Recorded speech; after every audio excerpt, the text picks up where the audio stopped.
the word holistic you used earlier is something that we really try to work on each and every day. The one thing that COVID did teach us, and I'm really sick of talking about COVID, but the one thing COVID taught us is that we've got to be more engaged with our employees, train them, and that's the only way you're going to stabilize your workforce. Right.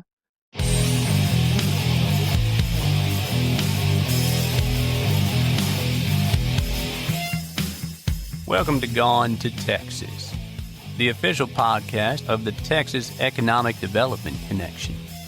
On every episode, we share the stories of business owners and CEOs who have relocated or expanded their business into Texas.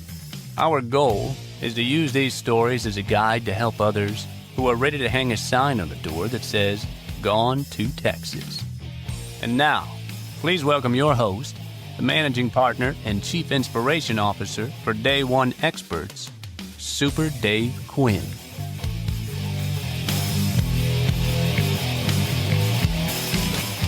Welcome back to Gone to Texas podcast, powered by Day One Experts, where we share real stories of business growth, relocation, and entrepreneurship in the Lone Star State.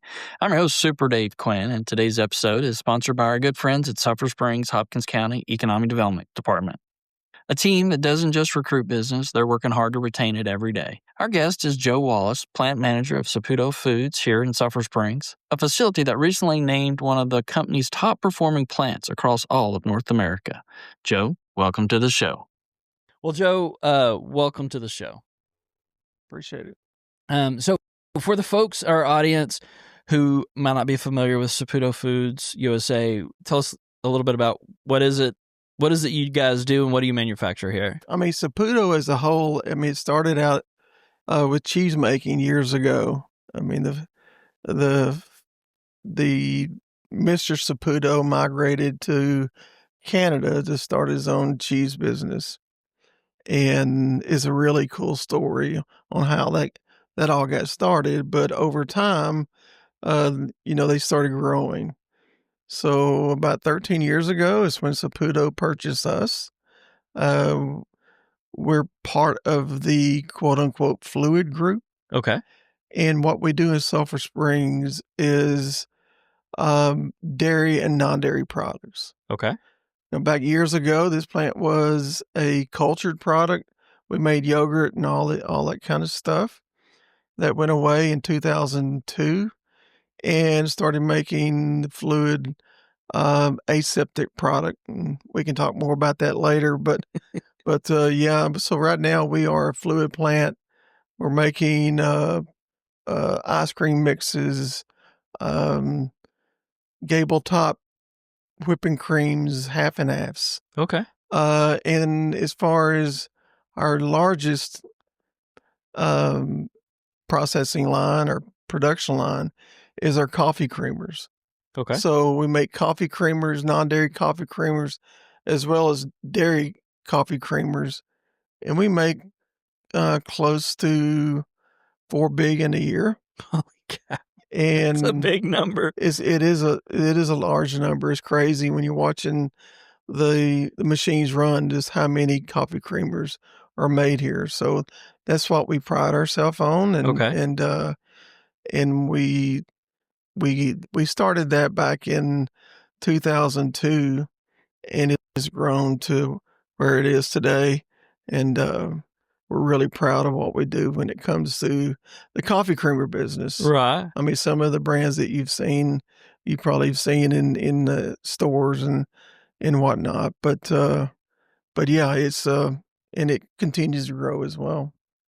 And so, Joe, tell us a little bit about your backstory. I mean, you're plant manager now, but Glenda kind of gave me the heads up. You've been here a little bit, so tell us a little bit about your first encounter being here in Sulphur Springs and sort of your story. As far as Sulphur Springs, I've been here all my life. Went to school here in Sulphur Springs High School. Raised a family here. They've gone through, they've gone through, they went to school in Sulphur Springs as well and graduated. As far as me, It was kind of a situation where I was going to college at the time, came back for a summer, and started working here as a summer job. And the funny thing is, I never forget, I started on Wednesday afternoon. At that time, they hired you on Wednesday morning and you're working Wednesday afternoon type stuff, you know. Sign the paperwork and get started. Yeah, exactly. That's exactly what it was for me. And so the first night, I was not married at the time, and to my wife now, Shannon, but went to lunch that afternoon, and I told my now wife that I was going to have to quit. It just wasn't for me because they were wearing me out. I actually started with what we call a palletizing position. That's where you're taking cases off the line and putting on a pallet. It was pretty significant amount of work that took place. Was that labor intensive? Very labor intensive. And matter of fact, I was, at lunch, I had blisters all over my hands, the whole 9 yards. So I was going to quit. So she talked me into staying another day. And that was in 1980, I think 6, I believe. Yeah, 86, 39 years ago. So, and what made me stay here was I was very curious about the plant. Right. I thought it was pretty cool to see, some of the things that we did at the plant. And at that time, we made a lot of juice as well as culture products.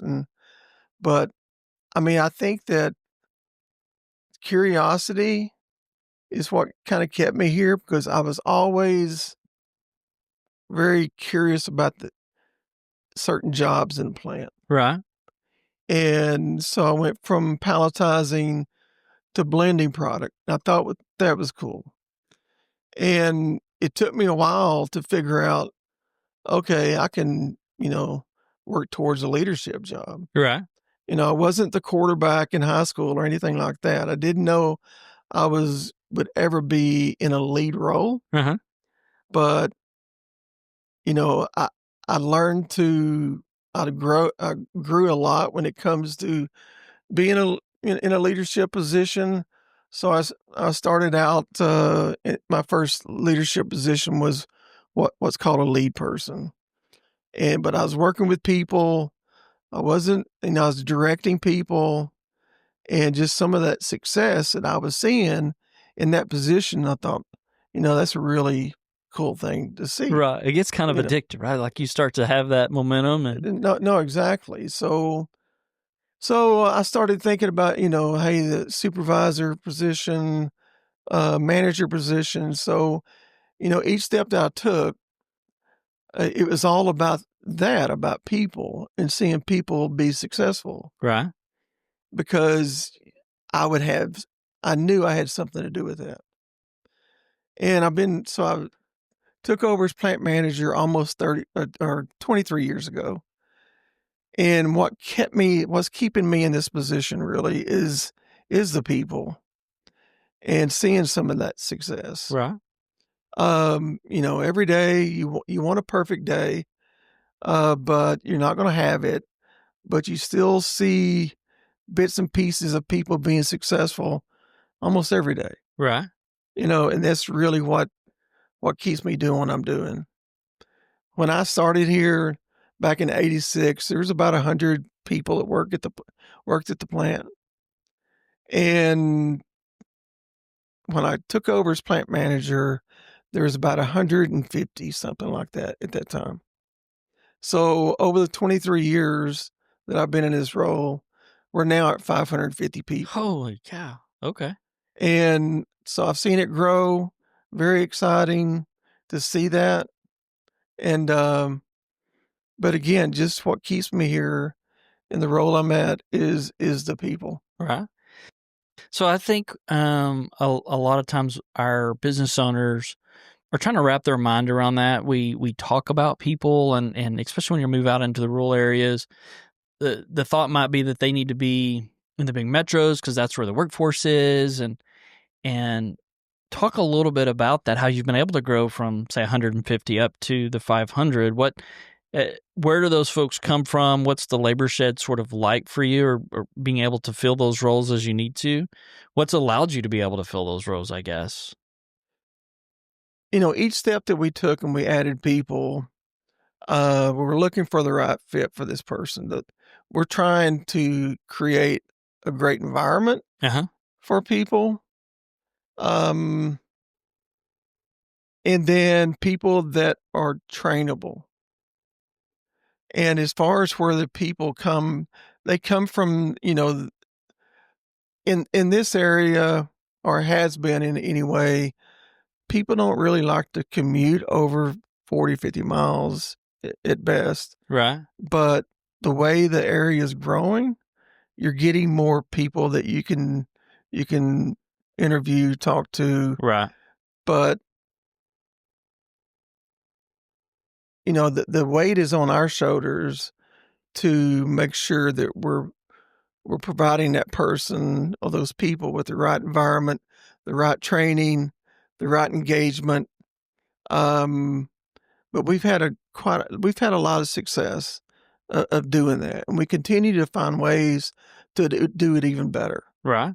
One of the things that we've done, and what we started this around COVID, when COVID took place, is how can we train more hands-on training for our employees? Right. No matter what position they're in, how can we provide the type training that they like to be trained on, not just more of a death by PowerPoint.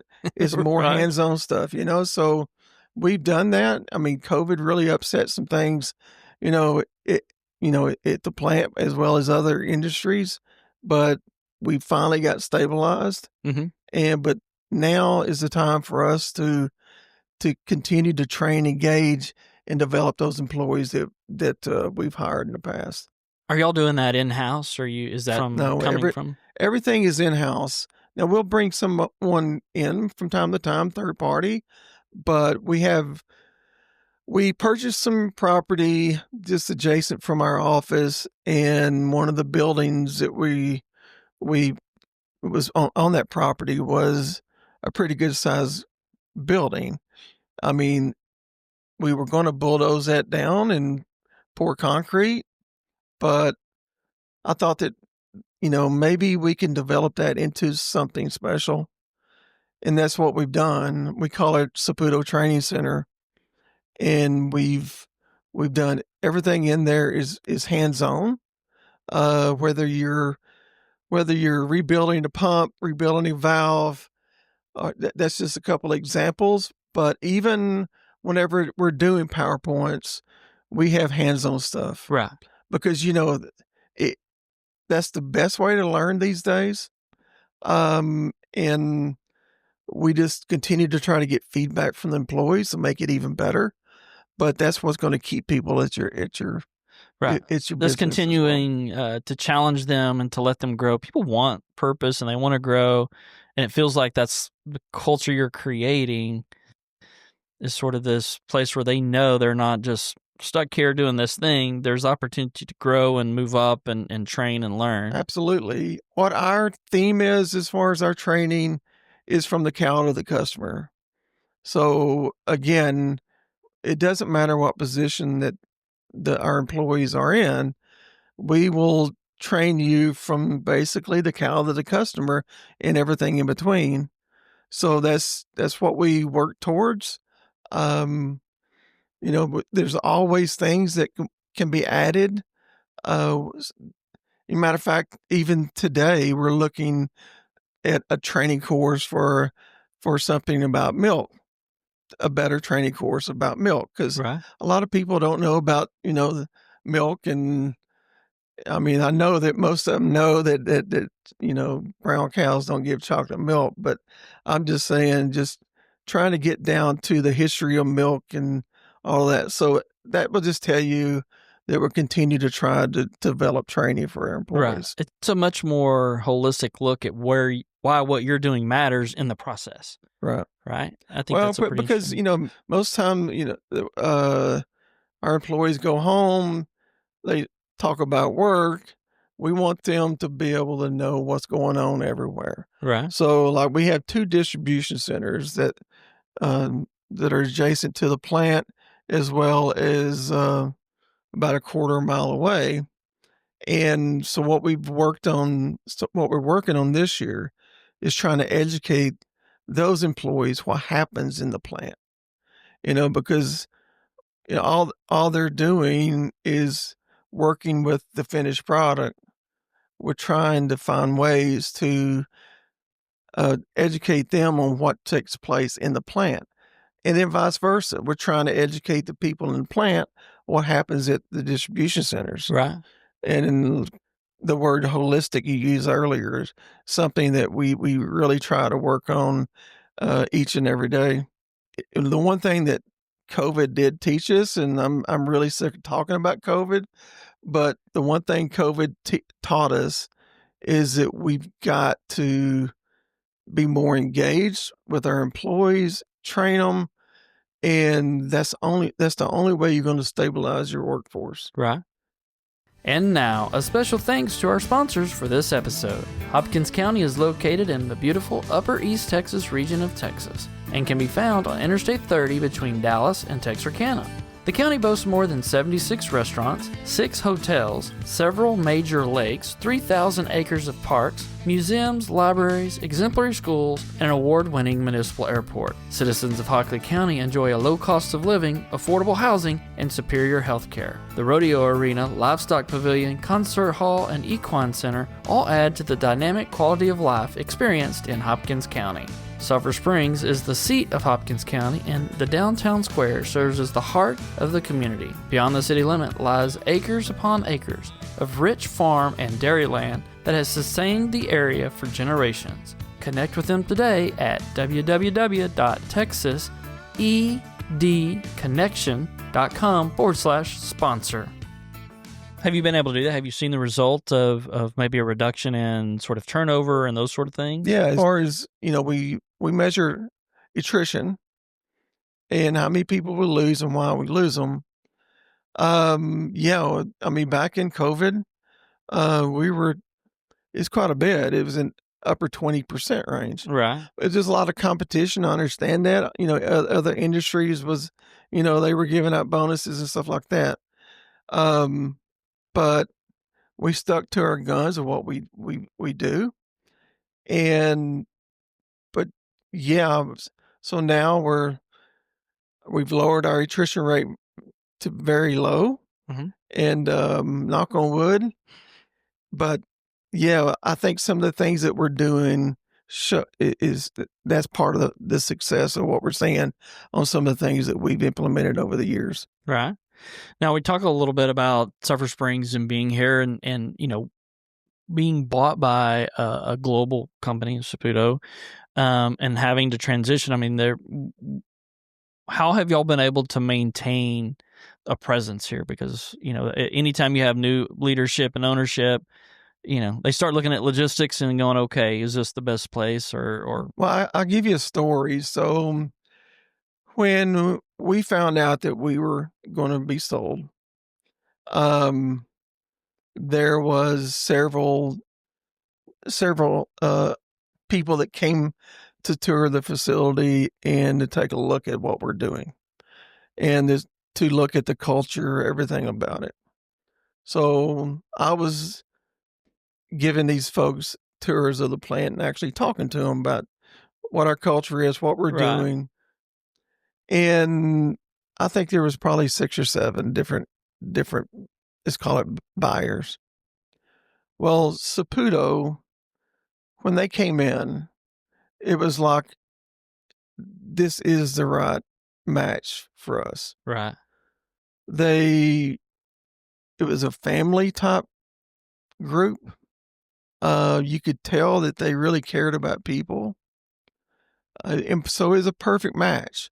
So the day that it was announced that they purchased us, I mean, it really it was very emotional for me because I knew it was the right fit for our people, Right. and so to and whenever you ask about why they basically stay in this area or whatever, so a lot of our customers are on the coast. I mean, we cover the central U.S., but we also ship products, some of our products to the coast. But the thing that why that volume stays in Sulphur Springs, and I've said this many times already, it's about the culture and the people, you know. And I've heard that. I mean, I know that. I've tried that. I've shared that with our employees, but it is something special, and I wish our employees could see that in different areas, but obviously uh, they don't get to see the things I do Yeah. sometimes. But it is our culture, and I think the future. I know the future's bright for this plant, long term, and we've done some projects here in the last several years that prove some of that, to modernize different things, look at new technologies, all that stuff. Uh, to From a food safety standpoint, quality standpoint, safety standpoint. I mean, so I know that the outlook is really good for Sulphur Springs, Right. and it's all about the leadership here and the culture of these locations in Sulphur Springs. Right. How well, I mean, do you get to visit with some of the other plant owners? I mean, there's a lot of manufacturing that happens here. Is that something you get to sort of plug into? Do y'all, I mean, other than stealing employees Right. from one another, do y'all get I to? mean, from time to time, I talk to others, but I know, and I'm going to go back to COVID. We were so tied together during that time. Right. No matter whether we was competing, with, for employees or not, but it all comes together. And that's the one thing I've seen over the years about any kind of tragedy or opportunity, COVID, etc. That's the one thing about Sulphur Springs, that you come together as a group, Mm-hmm.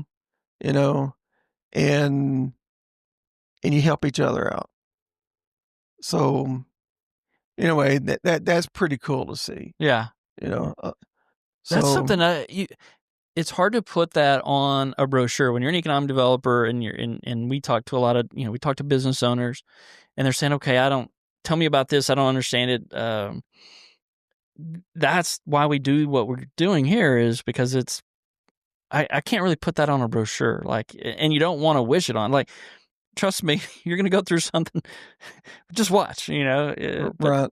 that is something that I think is pretty powerful, is the ability to work and together and come alongside each other. No, and like I said, I use the word cool because, when you're sitting around a group of people that are considered, leader part of the leadership around this area, and from Sulphur Springs, the rural communities as well.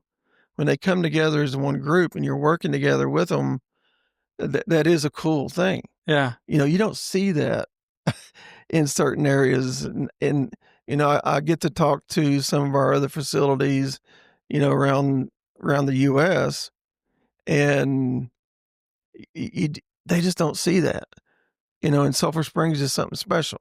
Yeah. And I know, as far as the outlook for Sulphur Springs, is continuing to grow, but I don't. I think that culture is going to stick. You know, So we talk a little bit about that, and it's hard to convince business owners that we're not just trying to sell them on that, but it means a lot when you say it, and you talk about from an experience. Obviously, you've been here a very long time. You've seen Sulphur Springs grow. What has been some of the changes that you've seen the community? I mean, as it has grown. Again, you and I talked a little bit about. I grew up not too far from here, and it's the 30 years it's changed a little bit, and Right. it's fun to see sort of this progression. And again, do you think the leadership really has and what you're talking about, is that the driver of that and the success of that people can, I mean, logistically we're great, right? You're set up where you are, you're able to serve both coasts. But what do you think is that driver for people coming and setting up shop here? I do think it has a lot to do with the culture, and some of the things that we continue to do in Sulphur Springs, Hopkins County. It doesn't take long to see part of the culture of Sulphur Springs. I tell you, I've had many people in the past that have come to Sulphur Springs for this, to visit before whatever we got going on in Right. Sulphur Springs. And I get so much feedback, great feedback from those folks whenever they go downtown. They go to a restaurant. They, they walk around the courthouse and stuff. And hear so many people that are so impressed how people will say hello, and just those little things like that make a big difference to people that, are just visiting, or if they're coming in to buy business, whatever. It's that culture. And that's the one thing we cannot lose. We got to continue to keep that culture. Right. And so the more people that come in, as a community, we have to make sure we stay on that side of the what do you call? I mean, basically have that same culture that Right. we've had for years and years and years. And it's all about working together as a community. And I keep saying community. We're not a city yet. We need to continue to stay a community. Right. And as we grow, we need to grow the right way. I mean, we're far enough away from Dallas. We're not getting, we're still like the little group in Sulphur Springs, Texas, Uh-huh. And that attracts people. Yeah. When you really get the best of both worlds, right? If you need something, you're not so far away that you can't go over and do something if want, but you are sort of, you get a much different lifestyle when you're here. Like just driving out here. So I'm based in Frisco now, and driving, I found myself driving like 50 miles an hour, and people behind me, I'm sure, like I had to get over and let them go around me because I'm like, I'm not in a hurry. Like Right. It was such an interesting, and I found myself like normally in Frisco, I'm darting all over the place trying to Right. get places. And as I came out here, I felt myself becoming my dad, who used to drive me crazy. I'm like, push the gas. And here I am 50 miles an hour, waving people around me.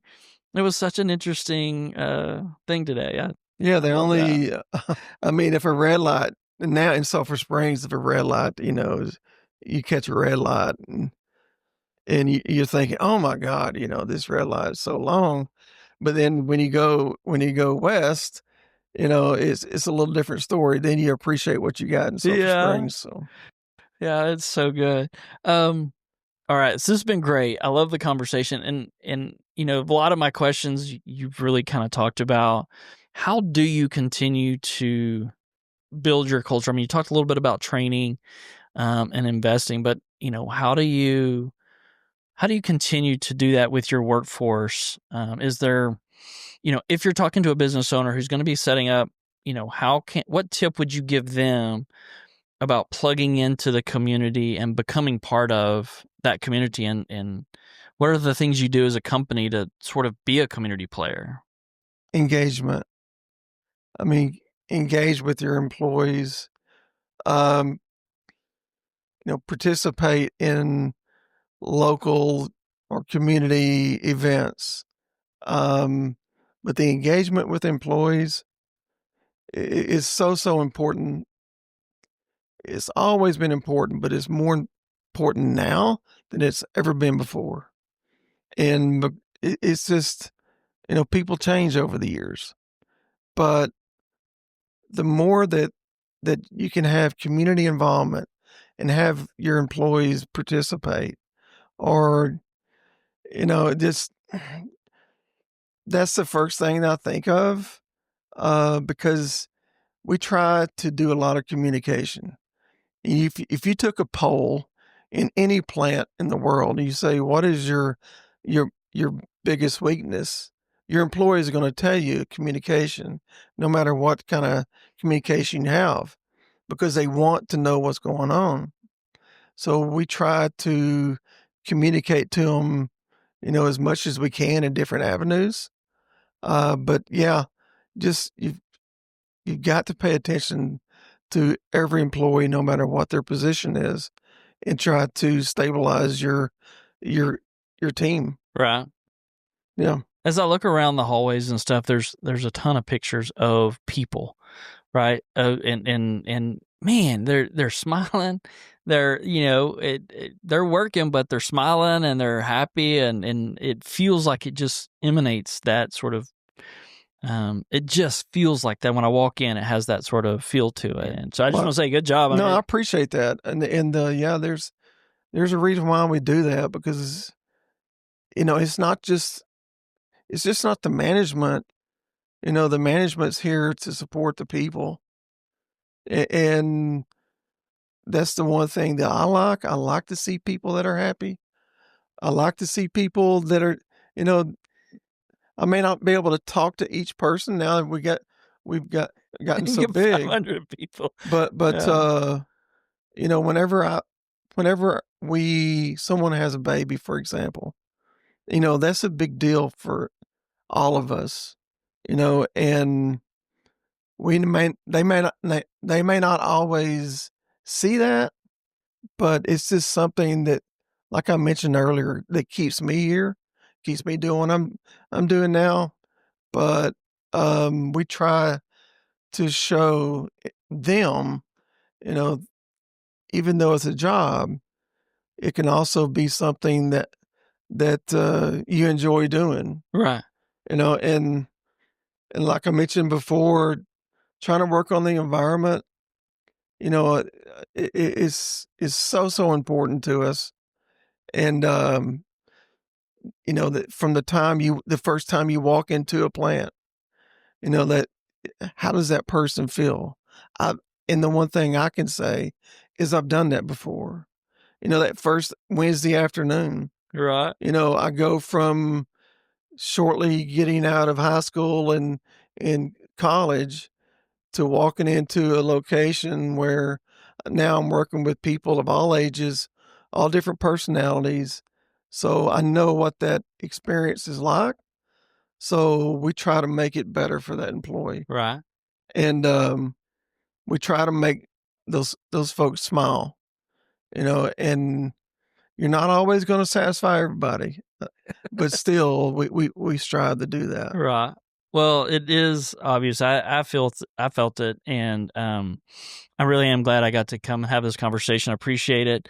Thanks to Sulphur Springs, Glenda, and the folks, and Chris over at the EDC for setting this up. I hope that others will be able to watch this and get a sense for what life is like here in Sulphur Springs. Before we leave, I do have to ask this sort of question that I've been asking everybody. Where do you have a favorite spot in town to go eat? Is there a go-to spot that you like to go? That's a great question. Yeah, maybe I get a free meal, but our favorite spot is the Corner Grub on the square. Okay. And the reason I say that, I mean, the food's great, but still, you get to see downtown. Uh-huh. You get to see people walking around. You get to see kids playing on, on the square. So it's going back to what I've been saying, the environment. Uh-huh. it's a great environment. It does. Again, it has changed so much since I grew up here, and it's always fun. We brought a big bus tour last year through, and it was fun just to unload them and watch. They're Japan, Taiwan, and they're at the ice cream shop, and they love the bathroom, right? The mirrored bathroom. They thought that was the coolest thing. But what I loved about it was it looked like it was staged with people, like just doing their random business, right? But it wasn't, and that was so cool because I'm an observer, and I was just watching, and I was like, man, it feels like they staged this. Like, hey, we got a bunch of people coming, y'all come downtown and mill around. Yet we had all these random conversations and people asking, where are you from? Why are you here? And then they're like, oh, we love Sulphur Springs. They started talking about why they loved it, and it was unscripted, real life. It was such a great event. So I appreciate you sharing that. I'll have to check that out. Yeah, I'll talk about the bathrooms. Yeah. I get quite a few people that when they look up Sulphur Springs, the first thing they see is the bathrooms, the picture. So they want to go to see the bathrooms. Right. But yeah, we're not all, we're not just known for bathrooms. We're No, known for a lot of different it's things. it's a thing that kind of catches people's eye, and they want to do that. No, But the way that's developed though is a great story, and I don't think, everyone in this area should appreciate what's been done because that does attract people to come in. But yeah, it's a pretty cool staple of Sulphur Springs now. yeah, well, and my dad is on the wall there, the veterans wall, and that it was just cool to be able to go and find his name, point it out, and just to have that experience and see it through the eyes of visitors who were from other countries was really interesting Right. and sort of fun. And so we met with one of the preachers. We parked in their parking lot, and we prayed with him, and it was pretty fun. We got a picture made with him, and anyway, it was a lot of fun, and it was a good showing for Sulphur Springs. And I think really, to your point, shows just how welcoming the town was, and that energy and community that was happening downtown. Really, it really did a good show. We have the up and coming, or in the end of October, we have the Stew Festival, World Champion Stew Contest. And that's a time where you can really see the culture Right. of this, not just Sulphur Springs, but Hopkins County. Right. When you see, you see the pots, all the pots of stew in the morning, you see all the flames of the fire. It's pretty cool. But then you see, thousands of people that come in, and it's just, that is so cool, and people from the outside that come in that I know of is just amazed of that. And Right. yeah, it's pretty That's cool. good. I love that. Yeah. Well, Joe, thank you so much. We appreciate it. Thanks for joining us today. We're so glad to have you. And just please continue to do what you do. It's obvious that you care about your people, and that's it's really important. So thank you for that. And yeah. All right, folks, that's it for today. You want to learn more about Sulphur Springs? Explore the full Upper East Texas Spotlight series by visiting GoneToTexasPodcast.com today. You'll hear more stories of Texas-grown success. Thanks for listening to the Gone to Texas podcast. Please like, share, and subscribe so more business owners can discover what's possible here in the Lone Star State. If you're tired of red tape, high cost, or feeling stuck where you are, well, this is your invitation to come to Texas. The Texas Economic Development Connection exists to help you skip the runaround, connect directly to the people and places ready to help you grow your business like the folks right here in Sulphur Springs, Texas. Because when you find the right spot in Texas, your business wins. Your people, your future, and your freedom win too. Visit us today at TexasEDConnection.com to schedule your free call. I'm your host, Super Dave Quinn. Bye for now, and until next time, make it a great day. Thank you for tuning in to this episode of Gone to Texas, the official podcast of the Texas Economic Development Connection, powered by Day One Experts, a collection of the country's best-known economic development professionals offering on-demand services to communities across the nation.